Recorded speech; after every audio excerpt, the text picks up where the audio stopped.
Hello, everybody. We are so happy to be at the beginning of chapter 5 in the in my version on the 84,000 on the electronic free version. Chapter 6 in my printed version. I'm going to print a new one of these days, but chapter 6 in it. And because of dividing 3 into 3 and 4, which I did, because I wanted to highlight the fact that all of his, the people who didn't want to go see Vimalakirti included lay persons. So it wasn't only that the monks were scared of him, that he'd annoyed the monks or had, taught the monks, but in such a way that they were a little slow to want to hang out with him. Reluctant to hang out with him, as they themselves say.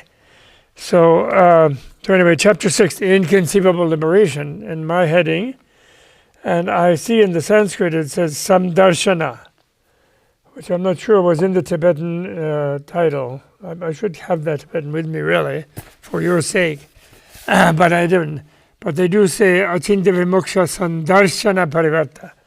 So samdarshana means the thorough seeing, so vision in a way. So vision of the inconceivable liberation, or the inconceivable liberation vision. That would have been, I should have done that. And my friends who did the other translation, they said the state of inconceivable freedom is revealed.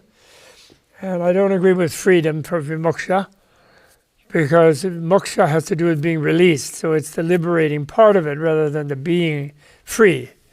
Freedom can be nirvana, emptiness, shunyata,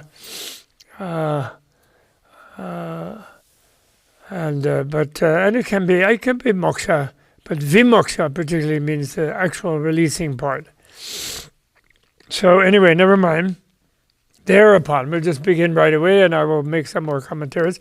Anyway, remember now, this actually is the chapter, and the inconceivable liberation is the chapter, where the flower ornament sutra, or the Buddha garland sutra, depending on which language you start from, a garland of flowers, an ornament, like flower ornament is a garland. That, when you go to Hawaii, they give you a lei, which is a flower ornament, a necklace made of flowers.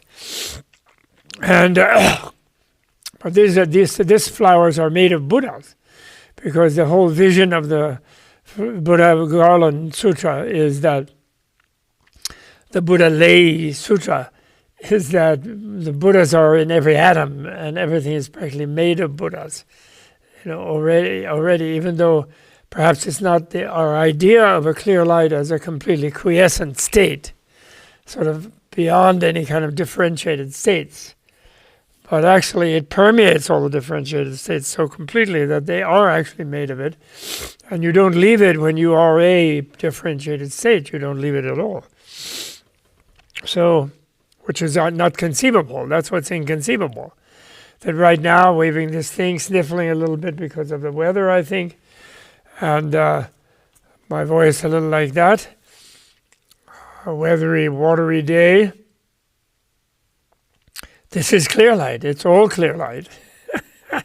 It's all, and that's inconceivable in our normal way of conceiving things by bringing them together under a concept. So reading ahead. So anyway, one of the subtitles of the flower ornament or garland sutra is the Inconceivable Liberation Sutra, because that is the vision of that. That's all. Everything is in everything else. Every universe is in the holographic vision of life and of the universe, and life and death and the universe. That everything is contained in everything else. All moments are in this moment right now. All my infinite future, infinite past are all right here, and all places are here in this atom that's here. The whole universe. The Milky Way galaxy, and everything that they can see, So because of, too far away for light years to travel back, they can't see beyond a certain thing, but it's infinite. And yet it's all in this atom. So infinity goes internally as well as externally, completely. That's the vision. And within that, when you know you're one with that, you're able to be differentiated and yet know you are nothing but one with that. So in a way, your differentiation is an illusion over your complete connectedness to everything, and both are completely jammed together without any division or separation between them. This gives you the ability to do miraculous things, to multiply yourself infinitely, to make anything out of anything else, to manifest your nirmanakaya, your body of emanations, to benefit beings out of any kind of anything, the air, because there's universes in every atom and every air, in the air, some dust particle in the air, there's universes in that, infinite universes in that. And in a way, it's all empty and nothing is empty. It's all empty and it's all full. Something like that. And from that fullness, without having to have any, he's going to ask a lot of questions today, I can tell. I don't understand. It's okay. Don't worry. Please don't interrupt. I don't need him right now. So it's very helpful otherwise. Okay, so this chapter, therefore, is what is in a way, although the whole Vimalakirti is like that too, and the Vimalakirti is said to be what Vimalakirti comes from another universe. It comes from the Abhirati universe, beyond as many universes as sands, grains of sand in 62 Ganges river beds. Right? So a long way away, to the eastern direction, that is. And he comes from there, and he is therefore able to do that because he's all in all and all this kind of thing. He's in the inconceivable liberation, as we all are in a way, but the Bodhisattva and Buddha who knows that then can act inconceivably, let's put it that way. So he's giving a taste of this. So this is a drop of the ocean, and then the ocean is the Buddha Garland Sutra, the vast sutra, including 10 stages, Bodhisattva Sutra, including the Gandha Vyuha, the Densa Ray Sutra, the Entry into the Realm of Reality Sutra, and so on. So now it begins with Shariputra being tired of standing up in Vimalakirti's empty house with no furniture, with a huge host of other beings fitting somehow miraculously in this single big drawing room. And he's been there through the whole dialogue of consoling the invalid and making him feel better, and how a bodhisattva makes another bodhisattva feel better, and so on, within which he gave this wonderful teaching that he did. And so now Sariputra, we would like to maybe sit down. And maybe it's too crowded for him to sit cross-legged on the floor, and he doesn't have a mat to sit on because it's completely empty, the house. So he thinks in his mind. Thereupon the Venerable Shariputra had this thought. A lot of people are undoubtedly thinking that too, but he thinks that they pick on him. That's always his job in the Maya Sutras. He represents everyone. There's not even a single chair in this house. Where are these disciples and bodhisattvas going to sit?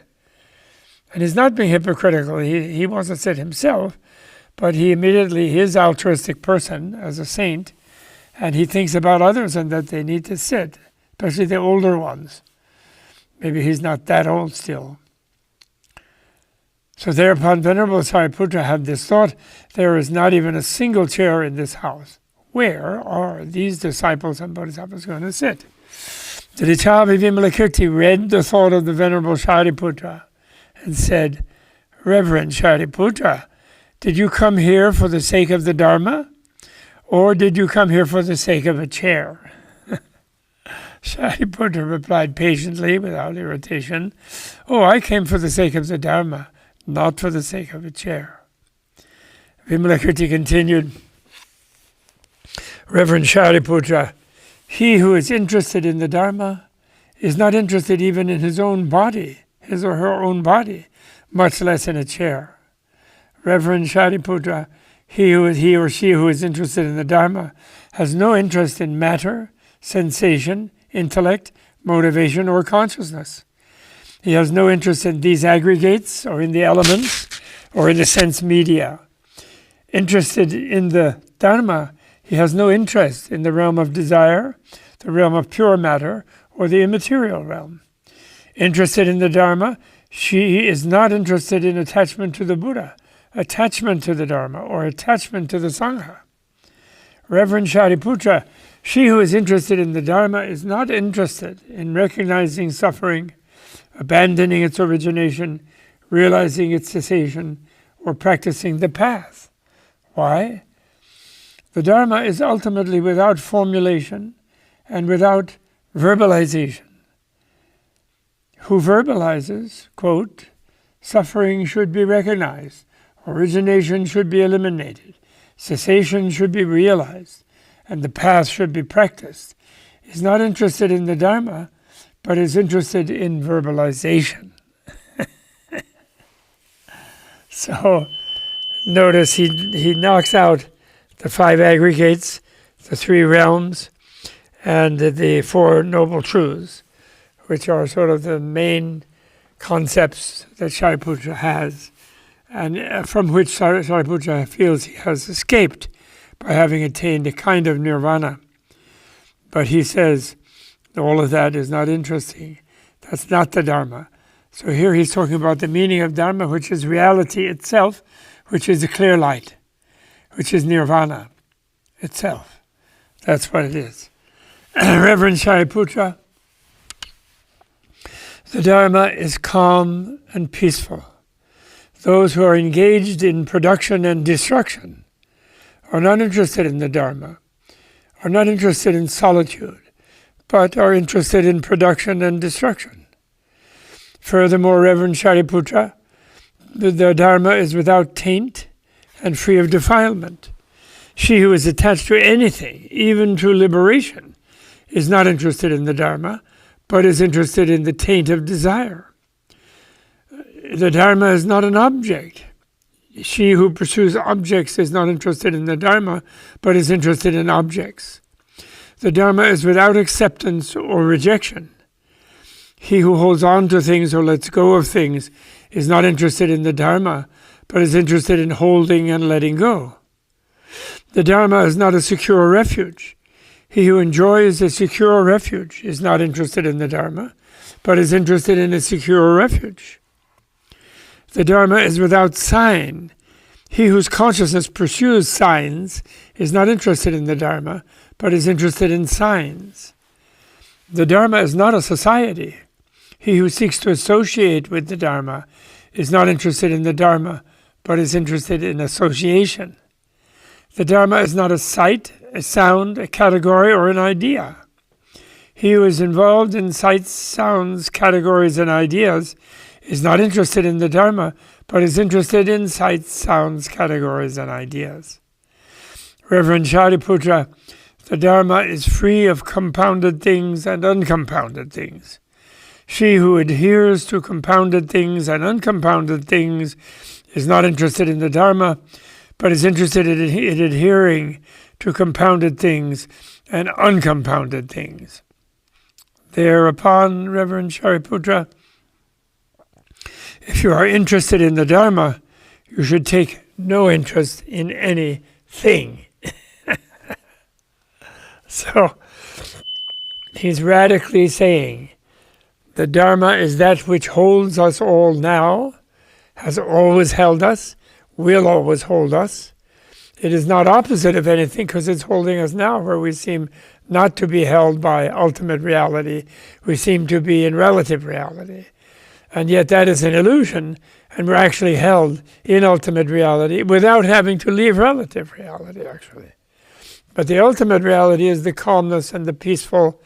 Is not a thing because it's all things. It's not a secure refuge because there's no insecure refuge apart from the total security of the Dharma. It's not a sign because the word Dharma is, but the Dharma itself, the reality, is not a sign because it's all signs.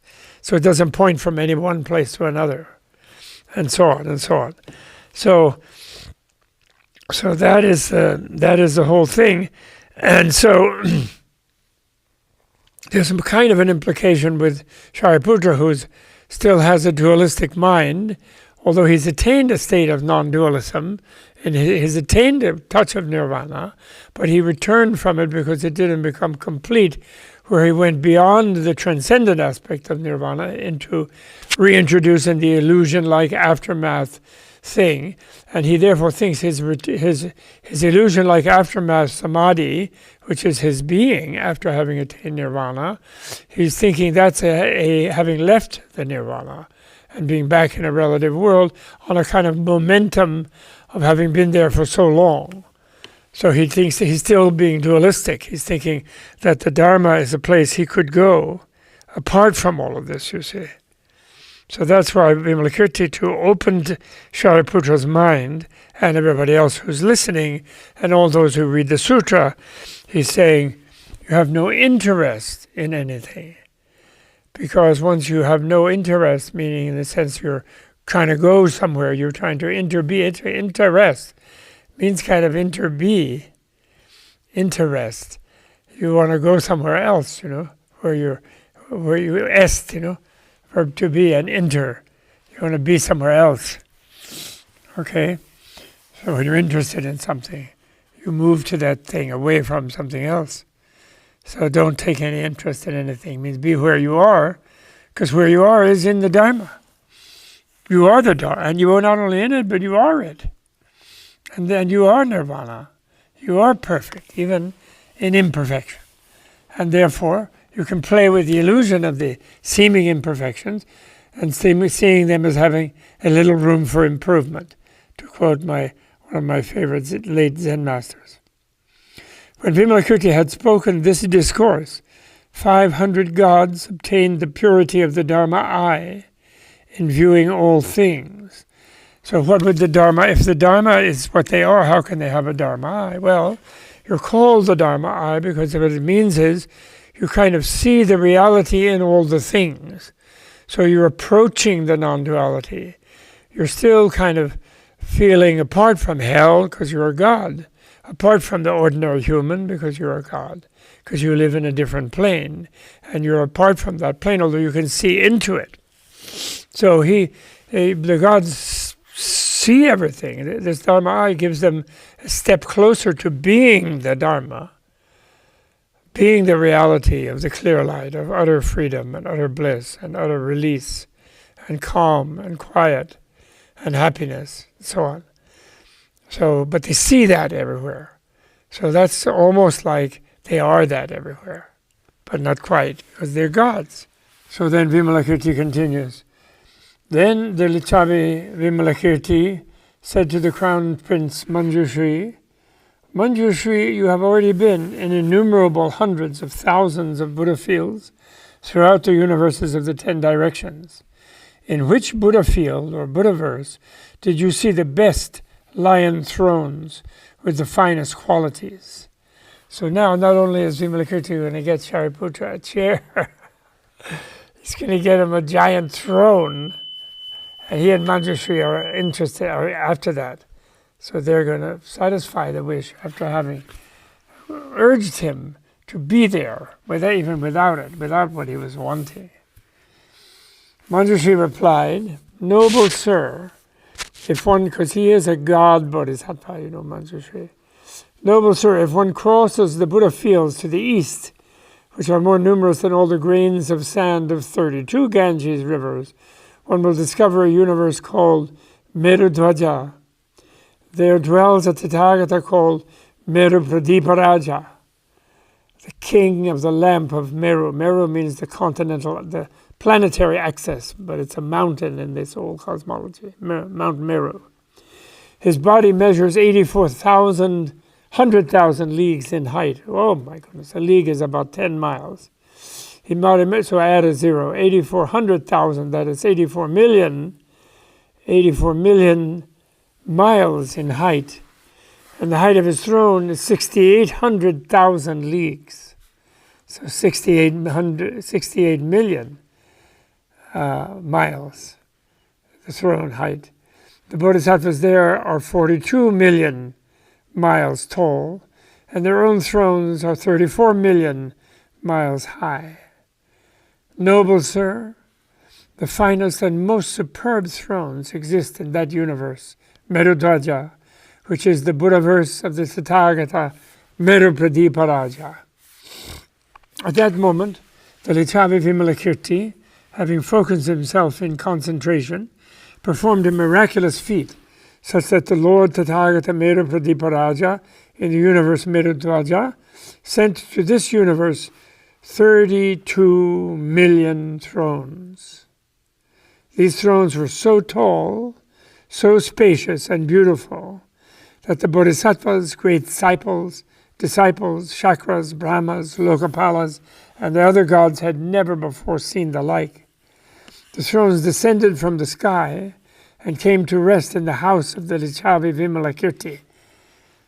The 32 million thrones arranged themselves without crowding, and the house seemed to enlarge itself accordingly. Now these are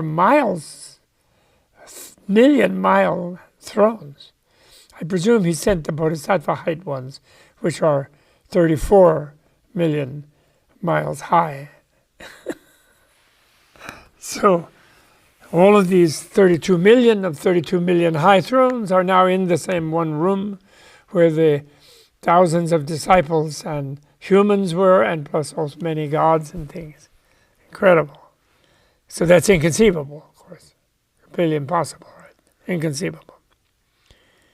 The great city of Vaishali did not become obscured when you look out the window. Neither did the land of Jambudvipa, the whole continent, nor the world of the 4 continents, that's the whole planet.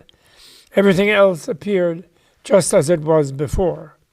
So this is sort of like where I say that Vimalakirti's house is like Doctor Who's TARDIS, which looks like a phone booth, actually, a police call box.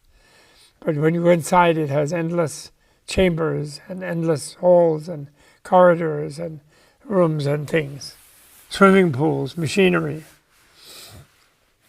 Because it has this, it warps and this twists dimensions. Everything being in everything, it can also be partially in a few million things in this thing and that. Of course, everything is really in every atom of it, but that enables one to shape it in any old way, what one wants. Remember Inconceivable Liberation in the Chinese school devoted to that. They comprehended it. They were given a meditation by Du Shun, one of its great patriarchs and masters, where he said, the first is Li Shi Uai, which is really that everything is empty, seeing the emptiness as connected to, Zhen Kong Guan, I think, rather, Guan Zhen Kong. See true emptiness, that's right. So see the emptiness, the freedom, the fact of everything being held in clear light, everything being clear light and going, and first entering that clear light or seeing or feeling one with that clear light by leaving everything else. In that way that we have talked about, where the first moment of discovering the clear light is where you feel you are the clear light. You don't actually see it, but you see some lights, some vast infinite lights on the way to it, and you lose any sense of separate being, and then you non-dually are it, so in a sense you don't see it. Right? And it's transparency, so you are transparency, so how are you going to see transparency? Okay? And that first one is like that. So that's the first experience, but then everything returns, because then you're not in a space apart from all the things, because clear light is all the things, and therefore the things all return into your experience, and you perceive yourself as a differentiated entity again. But now you do it, if you do it as a Buddha, you do it completely without leaving being one with the vast clear light. So therefore the seemingly differentiated things seem to be illusory. They seem to be like illusions, like a film projected on a blank screen. You are sort of, and if you could see that film and be engaged with its details while always being aware of the blank screen, that's what it's like. Or like you see your reflection in a mirror, and yet you are aware that this is just reflection of you, and the illusion of there as a person through a window that you see when you look at your reflection in the mirror is an illusion. And you know you correct for that illusion, and you know you're seeing yourself reflected. Okay?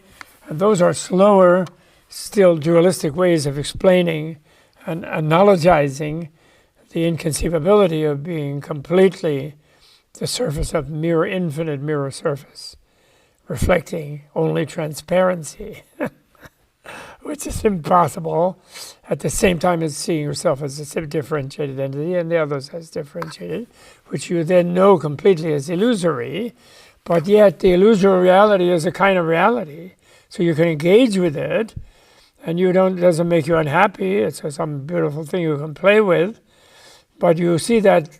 But it does make you unhappy in one way, because you are feeling one with those you see as seemingly different.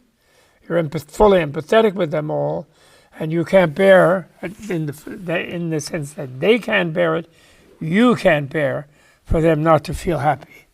So you then automatically create a kind of field of happiness that fits them, which cannot penetrate them, because if it did, they would resist it.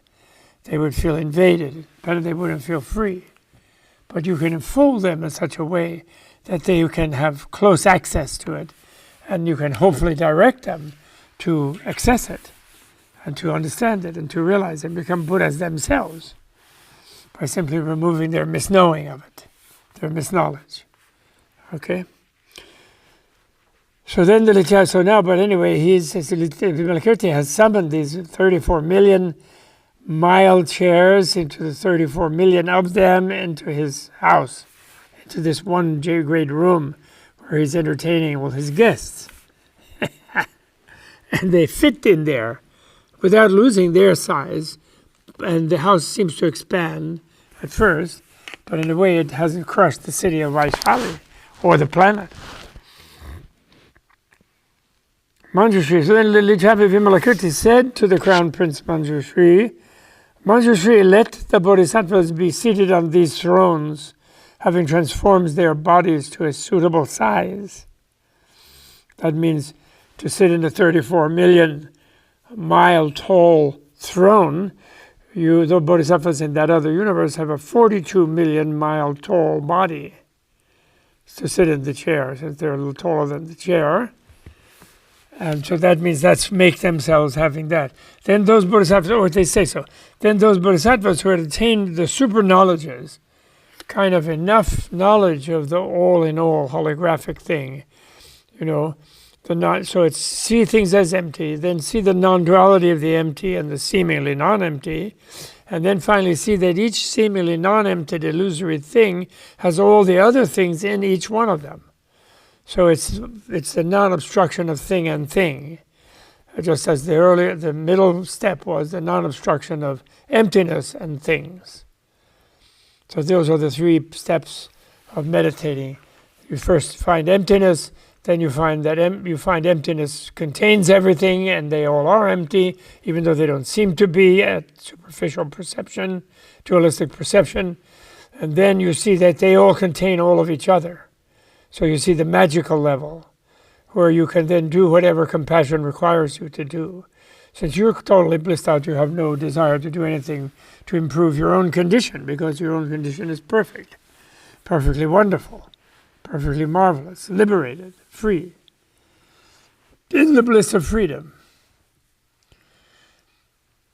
Then those bodhisattvas who had attained the super knowledges transformed their bodies to a height of 42 million miles, and sat upon the thrones. But the beginner bodhisattvas were not able to transform themselves to sit upon the thrones.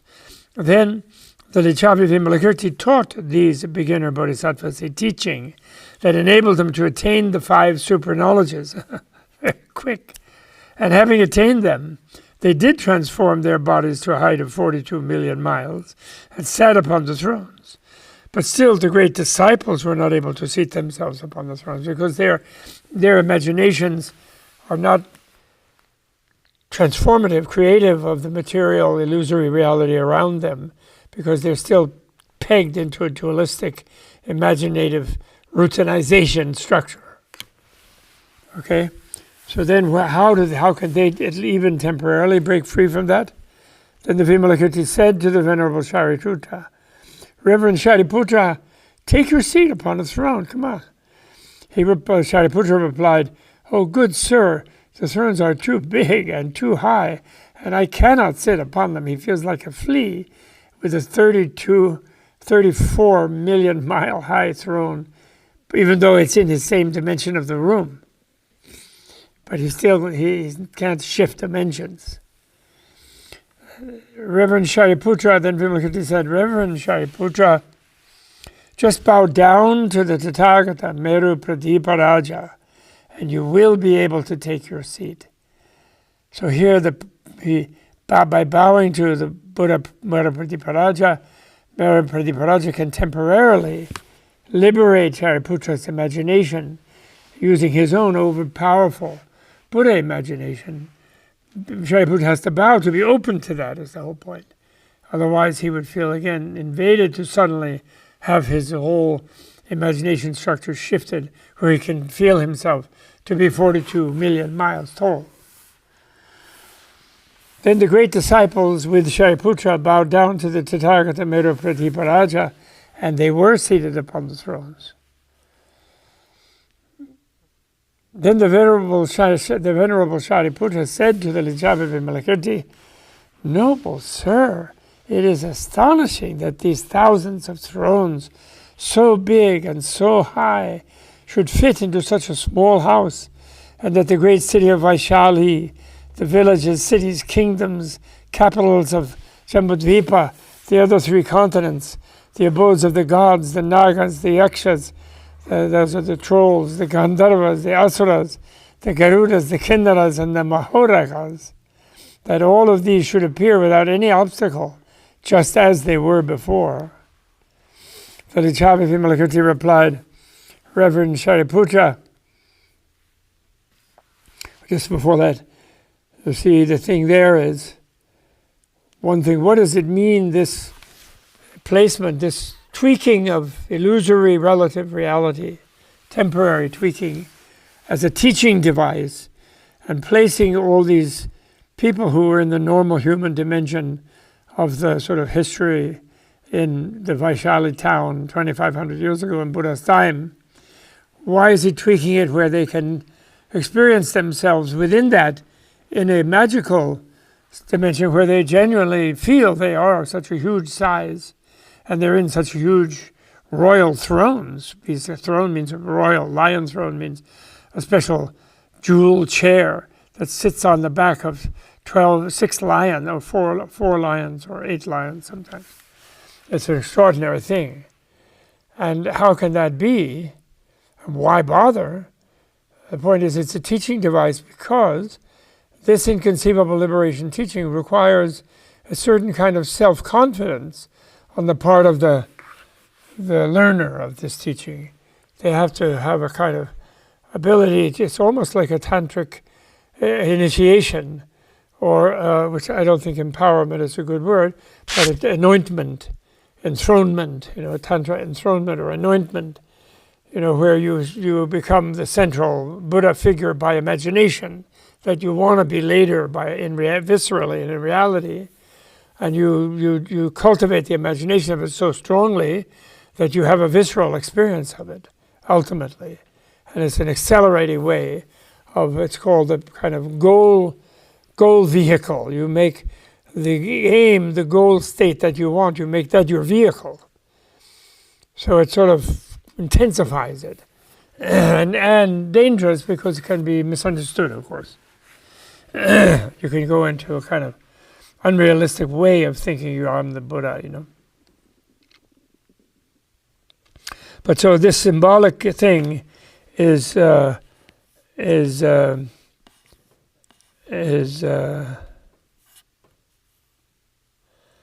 Licchavi Vimalakirti replied, Reverend Shariputra, for the Tathagatas and the Bodhisattvas, remember Tathagata, those are Buddhas, the ones who have realized the suchness of things, that they are pure transparency, and yet while appearing illusorily to be sort of separate things in themselves. And they go into that suchness. And the Bodhisattvas, there is a liberation called inconceivable. The Bodhisattva who lives in the inconceivable liberation can put the king of mountains, Sumeru, which is so high, so great, so noble, and so vast, into a mustard seed. He can perform this feat without enlarging the mustard seed and without shrinking Mount Sumeru. And the deities of the assembly of the 4 Maharajas near the peak of the mountain and of the Trayastrimsha heaven, the 33 heavens, do not even know where they are. That's the one on the peak of this Olympian kind of vision of the planet. Only those beings who are destined to be disciplined by miracles see and understand the putting of the king of mountains, Sumeru, into the mustard seed. That, Reverend Shariputra, is an entrance to the domain of the inconceivable liberation of the Bodhisattvas. So this, he is saying this, that, and in our meditation is, we have the planet Earth, which that's our Sumeru, is the planet Earth. And because that corresponds to Sumeru and their culture, of the culture of this time. And our planet Earth is something really huge, right? The first moment, in a way, though, you could say that the first astronaut who saw the planet like a little ball, he was seeing it like a mustard seed. He could have looked through. He could have, relatively gone far enough away, keeping a focus on the ball, the green and blue, aquamarine or whatever that stone is, the one I dig up in Australia, that stone, the green-blue one, he would see that as tiny as a mustard seed, of course, because it's all dimensions are always relational. There's no such thing as a dimension in itself that fits for all context, not at all. Einstein got us there with the relativity and the vision on the whole Earth catalog, that we see reproduced in many places of the little ball planet that is so transformative to the astronaut, they all say, completely changes their view of life. That is a little bit taste of the inconceivable liberation. Absolutely. And so to meditate on it, just meditate that it's like as tiny as a mustard seed. Of course, it's more challenging because it means that this giant planet can fit in any mustard seed on this planet without stretching the mustard seed and without shrinking the planet. So it really is making a mess of our rigid sense of the absoluteness of all these dimensions and measurements, actually.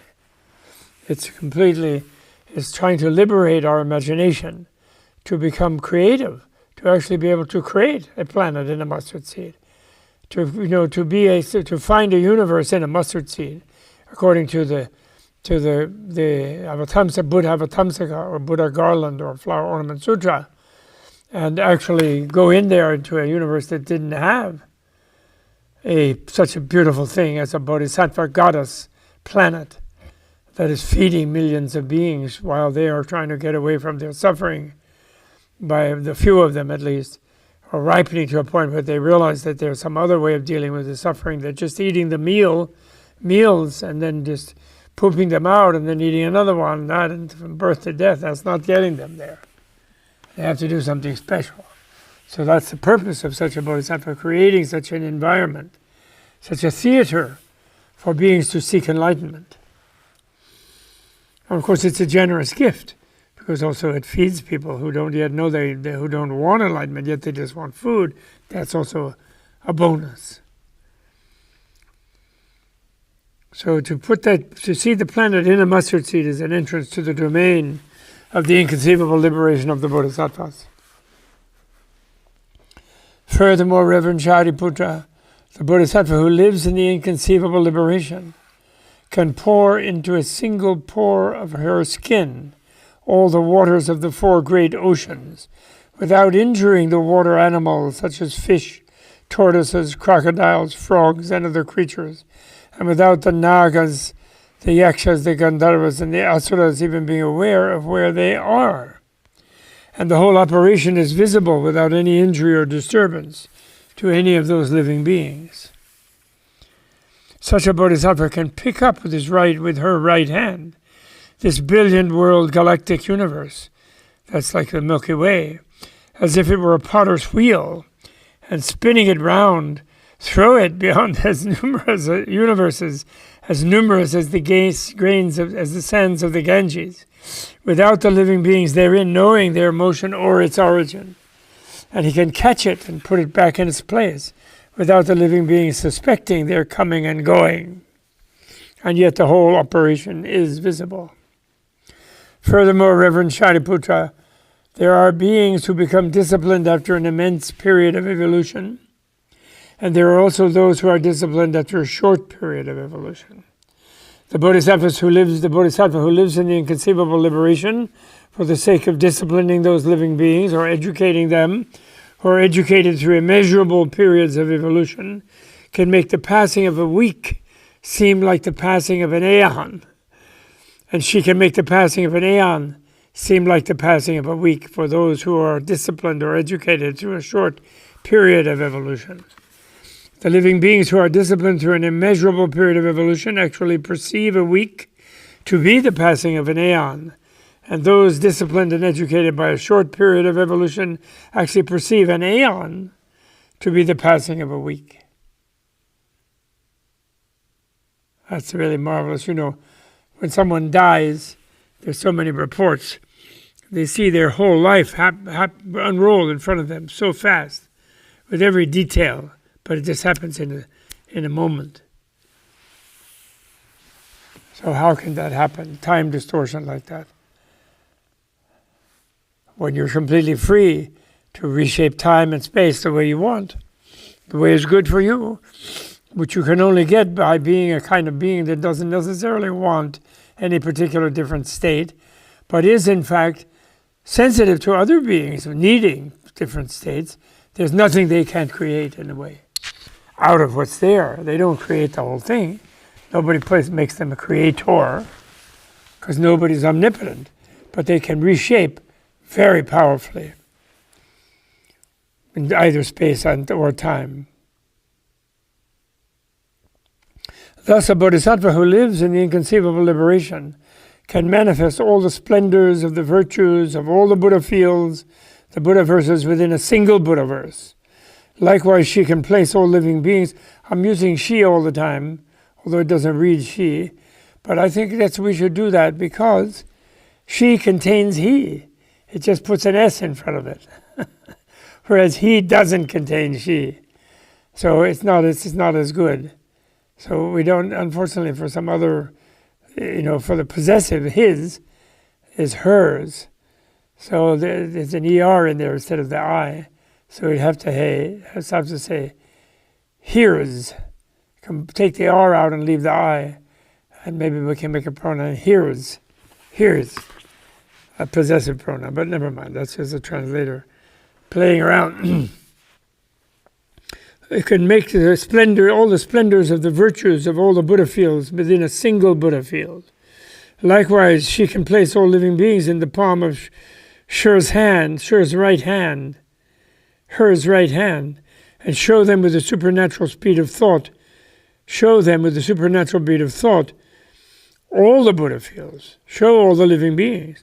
So he can place all living beings in the palm of hers right hand, and can show them with the supernatural speed of thought all Buddha fields, all Buddha verses, without ever leaving Sher's own Buddha field. I love that one. How easy, then you could really retire from teaching after that. No, because then you have to go teach them in the Buddha field. Being in the Buddha verse is not being in nirvana. It's not being your own Buddha. It's being in a temporary place where you get a rest from the harshness of the samsara, and you can be accelerated toward your own Buddha verse, because when you become a Buddha, you will become a Buddha as a whole world. You bring a whole world with you, a whole field, a whole galaxy, a whole universe, without ever leaving Sher's own Buddha field or Buddha verse. She can display in a single pour all the offerings ever offered to all the Buddhas of the 10 directions, and the orbs of all the suns, moons, and stars of the 10 directions. She can inhale all the hurricanes of the cosmic wind atmospheres of the 10 directions into Shur's mouth, without harming Shur's own body, and without letting the forests and the grasses of the Buddha fields be flattened. He can take all the masses of fire of all the supernovas that ultimately consume all the universes of all the Buddha verses into his stomach without interfering with their function, Shur's stomach, without interfering with their functions. Having crossed the Buddha verses as numerous as the sands of the Ganges downward, and having taken up a Buddha field, he can rise up through Buddha fields as numerous as the sands of the Ganges and place it on high, just as a strong man may pick up a jujube leaf on the point of a needle. Thus, a bodhisattva who lives in the inconceivable liberation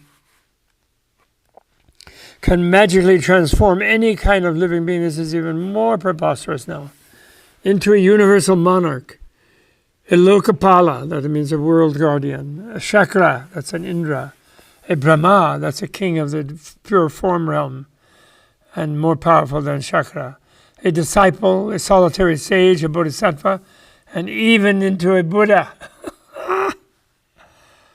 Magically do it.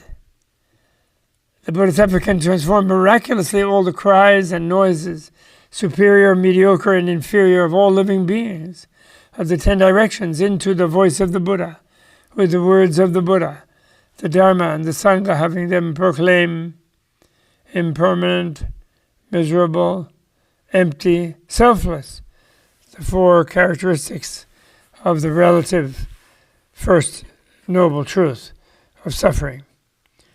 And he can cause them to recite the words and sounds of all the teachings taught by all the Buddhas of the 10 directions.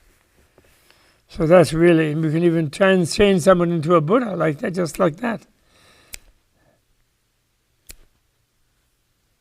Magically transform any kind of living being into a universal monarch, a Lokapala, a Shakra, a Brahma, a disciple, a solitary sage, a Bodhisattva, and even into a Buddha.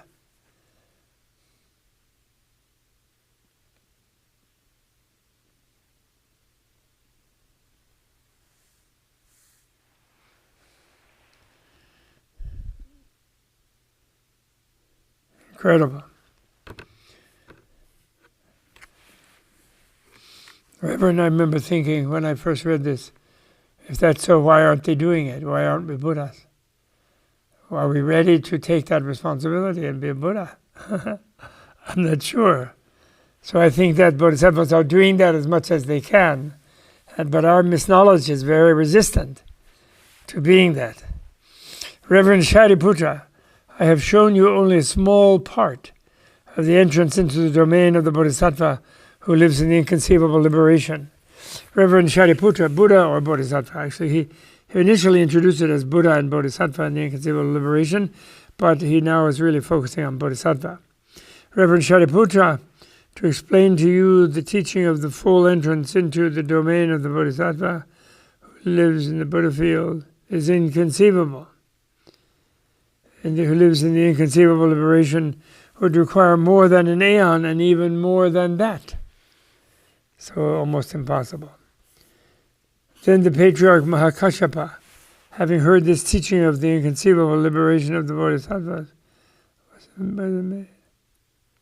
was amazed, and he said to the Venerable Shariputra, Venerable Shariputra, if one were to show a variety of things to a person blind from birth, he would not be able to see a single thing. Likewise, Venerable Shariputra, when this door of the inconceivable liberation is taught, all the disciples and solitary sages are sightless, like the man blind from birth, and cannot comprehend even a single cause of the inconceivable liberation. Who is there among the wise who, hearing about this inconceivable liberation, who does not conceive the spirit of unexcelled, perfect enlightenment, and the spirit hearing about who is there who hereupon the inconceivable does not conceive the spirit of oneself perfect enlightenment, right? As for us, whose faculties are deteriorated like a burned and rotten seed, what else can we do if we do not become receptive to this great vehicle? We, all the disciples and solitary sages, upon hearing this teaching of the Dharma, should utter a cry of regret that would shake the billion world, the 10 billion world galactic universe. And as for the Bodhisattvas, when they hear this inconceivable revelation, they should be as joyful as a young crown prince when he takes the diadem and is anointed. And as for the Bodhisattvas, when they hear this, so we, all the disciples and solitary sages, this is Mahakashyapa's lament, that he went on the Theravada path to the slower enlightenment from their nirvana that they do attain. They then, there to become Buddhas, they have a very slow progression, so because of their being so removed from the realm of suffering and passion. But they do get there. But anyway, upon hearing this teaching of the Dharma, should utter a cry of regret that would shake this billion world galactic universe. And as for the Bodhisattvas, when they hear this inconceivable liberation, they should be as joyful as a young crown prince when he takes the diadem and is anointed. And they should increase to the utmost their devotion to this inconceivable liberation. Indeed, what could the entire host of Maras ever do to one who is devoted to this inconceivable liberation? When the patriarch Mahakashyapa had uttered this discourse, 32,000 gods conceived the spirit of unexcelled perfect enlightenment. In other words, he's lamenting that he couldn't, and he's praising those who can get the vision of inconceivable liberation, and he's showed that he's still scared of Mara, the devil. This Mahakashyapa he's showing. But by his enthusiasm and his recognition of the beauty and value of it, 32,000 gods were inspired, and they conceived the spirit. That is to say, they made the vow, I will become a Buddha for the sake of all living beings. I'm not going to be content to stay here as a god. Because they're very sharp and smart, but that means they got to get out of the heaven, back to the realm, the human realm, where there's more problems, so they won't be so complacent. Then the Lichavi Vimalakirti, he wouldn't accept that though from Mahakashyapa. Dig it. Then the Lichavi Vimalakirti said to the patriarch Mahakashyapa, remember, he is the one who becomes the first patriarch after Buddha is passing away to be a leader of the Sangha, but Buddha hasn't passed away, so he's just one of the high patriarchs. Reverend Mahakashyapa, the Maras who play the devil, and they play the devil, literally, Mara Vikridita, in the innumerable universes of the 10 directions, are all bodhisattvas dwelling in the inconceivable liberation, who are playing the devil in order to develop living beings through their skill in liberative art. Reverend Mahakashyapa, all the miserable beggars who come to the bodhisattvas of the innumerable universes of the 10 directions to ask for a hand, a foot, an ear, a nose, some blood, muscles, bones, marrow, an eye, a torso, a head, a limb, a member, a throne, a kingdom, a country, a wife, a son, a daughter, a slave girl, a horse, an elephant, a chariot, a cart, gold, silver, jewels, pearls, conches, crystal, coral, beryl, treasures, food, drink, elixirs, and clothes. These demanding beggars are usually bodhisattvas living in the inconceivable liberation, who, through their skill in liberative art, wish to test and thus demonstrate the firmness of the high resolve of the bodhisattvas, the messianic determination of the bodhisattvas. So they're, in other words, whether they really have that generosity to give whatever it is these people ask for, these demons ask for. Why, Reverend Mahakashyapa? The bodhisattvas demonstrate the firmness by means of terrible austerities. Ordinary persons have no power to be thus demanding of bodhisattvas unless they are granted the opportunity. They are not capable of killing and depriving in that manner without being freely given the chance. Reverend Mahakashyapa, just as a glowworm cannot eclipse the light of the sun, so Reverend Mahakasyapa, it is not possible without special allowance that an ordinary person can thus attack and deprive a bodhisattva. Reverend Mahakasyapa, just as a donkey could not muster an attack on a wild elephant, so even so, Reverend Mahakasyapa, one who is not him or herself a bodhisattva cannot harass a bodhisattva. Only one who is him or herself a bodhisattva can harass another bodhisattva, and only a bodhisattva can tolerate the harassment of another bodhisattva. Reverend Mahakasyapa, such is the introduction to the power of the knowledge of liberative art of the bodhisattvas who live in the inconceivable liberation. So now we dedicate this inconceivable liberation chapter, vision of the inconceivable liberation chapter, to everyone becoming a bodhisattva and a Buddha in the inconceivable liberation as soon as possible, not so we can torment each other and tolerate each other's torment, but so that we can bring all living beings with us into the inconceivable liberation as bodhisattvas and Buddhas as soon as possible. That's how we dedicate it.